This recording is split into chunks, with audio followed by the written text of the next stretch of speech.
नमस्कार। न्यूज के चौधरी में आप सबका स्वागत है। मैं वीरेंद्र चौधरी एक बार फिर से आपके सामने हाजिर हूं एक नए सवाल के साथ। सवाल यह है, क्या बीजेपी हरियाणा विधानसभा चुनाव में हैट्रिक बना पाएगी?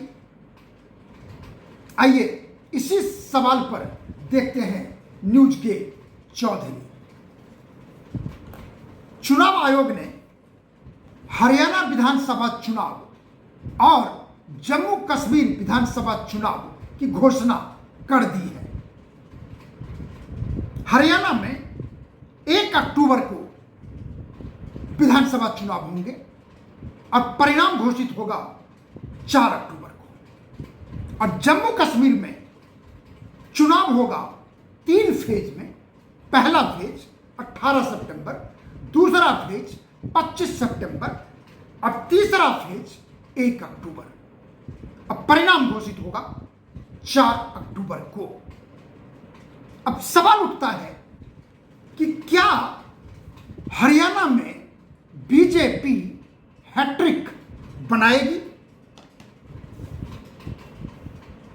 हरियाणा में विधानसभा में 90 सीट है और उस 90 सीट में 17 सीट रिजर्व है शेड्यूल कास्ट के लिए, यानी दलित के लिए, और 73 सीट है जनरल कैटेगरी के लिए।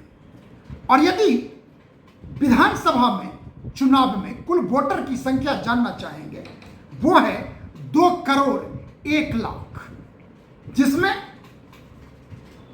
पुरुष मतदाता है 1 करोड़ 6 लाख और महिला मतदाता है 95 लाख। तो ये है वहां के चुनाव के कुछ सामान्य आंकड़े। अब मैं आता हूं अपने सवाल पे कि क्या बीजेपी हैट्रिक बना पाएगी? हरियाणा के इतिहास में पहली बार विधानसभा चुनाव में बीजेपी को 2014 में स्पष्ट बहुमत मिला था, यानी 90 में से 47 सीटें मिली थी और मनोहर लाल खट्टर हरियाणा के पहले बीजेपी मुख्यमंत्री बने। और 5 साल के बाद 2019 में भी बीजेपी सरकार तो बनाई, लेकिन बहुमत स्पष्ट नहीं था, यानी 90 में से बीजेपी को मिला था 40 सीटें।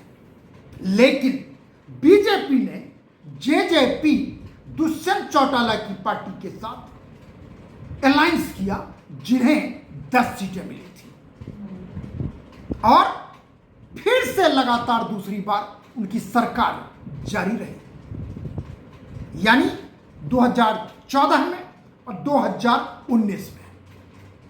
स्वाभाविक है कि अब तीसरी बार बीजेपी चुनावी मैदान में फिर से उतर रही है हैट्रिक बनाने के लिए। सवाल है,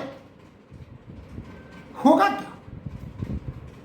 2 चुनाव का तो लेखा जोखा मैंने आपको बताया, 2014 और 2019। अब 2024 का जहां तक सवाल है, आप देखेंगे कि लोकसभा के चुनाव में बीजेपी को 2014 में 7 सीटें मिली 10 में से, और 2019 में 10 के 10 मिल गए। और अभी जो चुनाव हुआ लोकसभा के, उसमें 10 में 5 बीजेपी और 5 कांग्रेस। और यदि इन 5 सीटों का, यानी लोकसभा चुनाव के 10 सीटों का यदि 90 असेंबली में लीड करके देखें, कौन कहां पर लीड किया किस पार्टी ने, तो उसका आंकड़ा इस प्रकार निकलता है कि 44 सीटों पे 90 में से लोकसभा चुनाव के लीड के हिसाब से बीजेपी को लीड मिला 44 विधानसभा सीटों पे, और कांग्रेस को मिला 42 सीटों पे 86 सीट। बचे 4 पे आप पार्टी को, यानी अरविंद केजरीवाल की पार्टी को लीड मिला।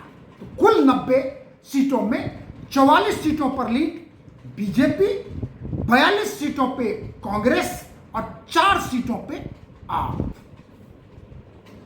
अब सवाल है कि 5-5 सीट लोकसभा चुनाव में मिले, आखिर बीजेपी फिसल क्यों गई? बीजेपी ने चुनाव से पहले हरियाणा में अपने मुख्यमंत्री बदल दिए। नायब सिंह सैनी जो ओबीसी समुदाय से आते हैं, उन्हें चीफ मिनिस्टर बनाया गया और मनोहर लाल खट्टर उन्हें हटा दिया गया।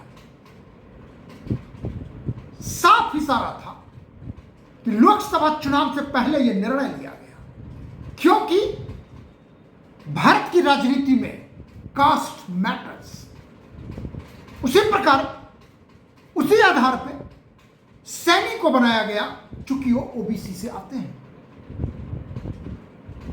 और इशारा साफ था कि उन्हें हरियाणा में नॉन जाट पॉलिटिक्स, क्योंकि नॉन जाट पॉलिटिक्स वो फॉर्मूला है जो बीजेपी ने 2014 लोकसभा चुनाव से शुरू किया था। यानी 35 कम्युनिटी, 35 कौम बनाम जाट। यदि आप हरियाणा में देखेंगे कुल डेमोग्राफी का, तो 7% मुसलमान हैं, अब बाकी सिख 5%, बाकी सब हिंदू हैं। और उन हिंदुओं में यदि आप देखेंगे तो लगभग 20 से 22% जाट हैं, बाकी सारे के सारे नॉन जाट हैं, जिसमें सैनी भी हैं, यादव हैं, बिश्नोई हैं, ब्राह्मण हैं, राजपूत हैं, सारे जाट। तो सवाल यह उठता है कि बीजेपी का नॉन जाट फॉर्मूला की वजह से 2014-2019 में फॉर्मूला क्लिक किया। फिर सवाल उठता है कि 2024 में क्यों नहीं किया? इसलिए नहीं किया तो, लेकिन कांग्रेस का गठबंधन रहा आप पार्टी के साथ। यदि आप वोटों का लोकसभा चुनाव का आंकड़ा देखेंगे तो आपको जान के आश्चर्य होगा। बीजेपी को भले 5 ही सीट मिली, लेकिन वोट मिलता है 2024 लोकसभा चुनाव में 46.3%। कांग्रेस को मिलता है 5 सीट, लेकिन वोट मिलता है 43.8%।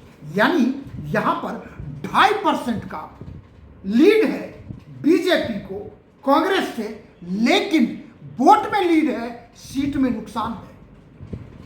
कहां 10 सीट 5 पे आ गई, कहां 0 5 पे आ गई कांग्रेस। यहां पे एक फैक्टर है आप पार्टी का, जिसको लोकसभा चुनाव में मिला 3.9%।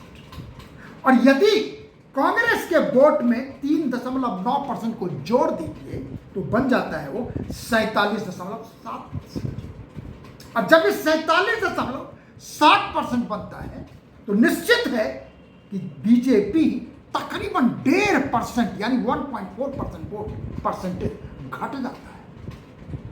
और इसी 1.4% ने बीजेपी को 10 से 5 पे लाके खड़ा कर दिया। यकीन मानिए, यदि आज आप और कांग्रेस का समझौता नहीं होता लोकसभा चुनाव में, तो बीजेपी निश्चित रूप से 5 से कहीं ज्यादा सीट पाती और कांग्रेस 1 या 2 सीट से ज्यादा नहीं उन्हें मिलता।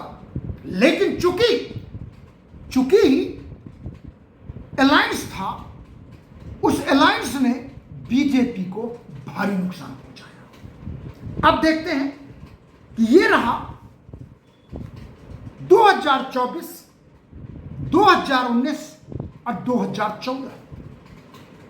तो हम 2024 पर आते हैं कि यदि हम, क्योंकि आपने घोषणा कर दिया है कि वो आप समझौता नहीं होगा कांग्रेस के साथ, कांग्रेस ने भी कर दिया। तो यदि तीनों के आंकड़े को देखें तो बीजेपी को कांग्रेस से 2.5% सीट वोट ज्यादा मिला लोकसभा चुनाव में। और यदि इंडिविजुअल लीड देखें तो लार्जेस्ट पार्टी वोट में भी और सीट में भी 44, यानी मेजॉरिटी मार्क से बीजेपी सिर्फ 2 सीट कम है लीड में।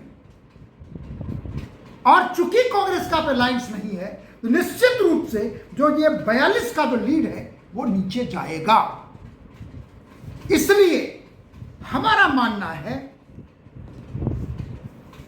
कि आंकड़ों के आधार पर अब मैं आपको बताने जा रहा हूं कि बीजेपी का हैट्रिक बनेगा या नहीं बनेगा। नंबर 1, 2014 में बीजेपी की जीत हुई थी स्पष्ट बहुमत से।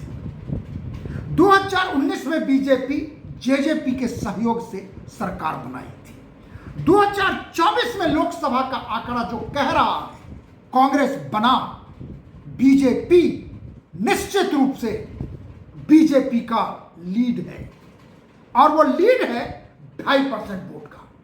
और ये 2.5% वोट बीजेपी को विधानसभा चुनाव में अपना परिणाम दिखाएगा। नंबर 2, कास्ट फॉर्मूला यानी 35 कौम बनाम जाट।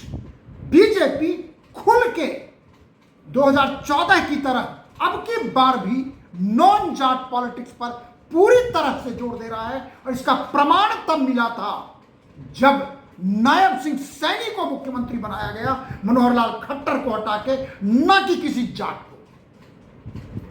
नंबर 3, हरियाणा लोकहित पार्टी से बीजेपी ने समझौता लगभग तय किया हुआ है, गोपाल कांडा की पार्टी।